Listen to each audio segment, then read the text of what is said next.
Lunch box అయిందా? Time అవుతుంది ఆఫీస్కి. అయింది కాదు, ఎగ్ దోశ వేస్తున్నా, అదైతే అది. సో ఈరోజు లంచ్ స్పెషల్ ఏం చేసినా చూపిస్తాను నాకు.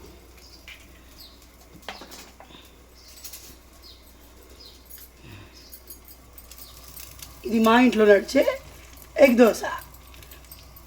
నడిచే పరిగెత్తే అన్నీ ఇదే, ఎందుకంటే శేఖర్ తప్ప ఎవరం తినము, ఓన్లీ తన వరకే వేస్తాను అనమాట. సో నాకు ఇట్లా బోల్ అడ్డగోలు పడతాయి, ఒకటేసి ఒకటి వాడి పడతా ఉంటాయి అన్నమాట. కారపొడిలో ఉప్పు కలిపిన కారపొడి అనమాట అది. సో ఈరోజు లంచ్ స్పెషల్. ఈరోజు నేను ఒక ప్రయోగం చేసిన, చూపిస్తాను. సో ఫస్ట్ ఆఫ్ ఆల్ ఇది చికెన్ టమాటా కర్రీ అవుతుంది. వాటర్ వేయం మేము, మొత్తం ఫ్రైలా వేస్తాం. సో ఇది ఇంకా అయితేనే ఉంది. ఇదేం చెప్పినాను చెప్పు, ఇదేందుకు కుంటుకూర తొక్కు కాదే, ఇది వచ్చేసి బచ్చల కూర తొక్కు.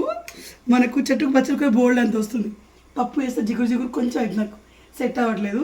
సో అందుకే తొక్కు నూడినా, చూడాలి ఎట్లుంటుందో. చూడడానికి అయితే ఎమ్మిగా ఉంది.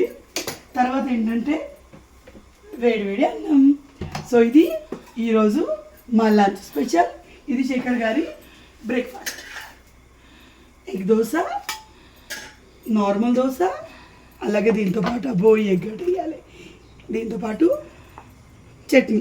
సో శేఖర్కి ఏంటంటే మనకి ఎగ్ దోశ కానీ నార్మల్ దోశలో కారం ఉప్పు నూనె తినడం కొంచెం అలవాటు అనమాట. సో అందుకు వేడి దోశ తినేసేయండి.